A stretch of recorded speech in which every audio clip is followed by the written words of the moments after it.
and being able to have control over how to handle a situation that's really hard for some who don't have the training.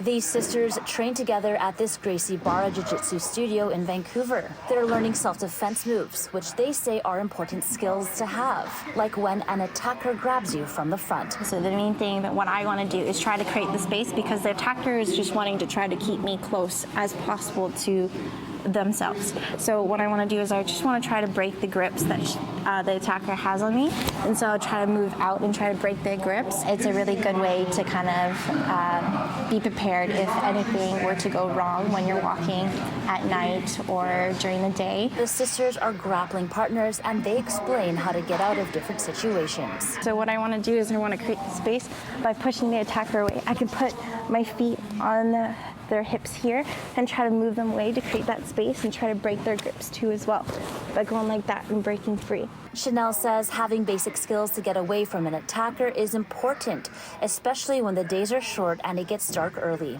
And you have this automatic fear of like who's walking behind you and stuff, or is someone gonna grab behind you.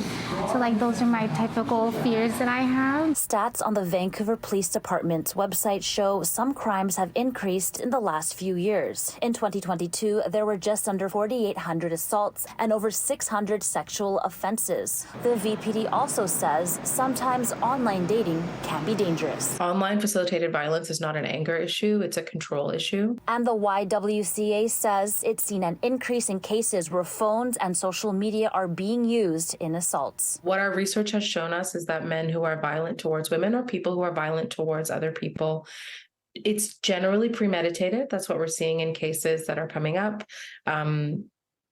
Specifically in online dating, men specifically coming up with isolated locations or wanting to know women's addresses. The VPD has some tips for safer online dating, including arranging to meet in a public space away from where you live, and consider double dating the first few times prior to spending time alone. Chaudhry says more needs to be done to prevent men from becoming violent too.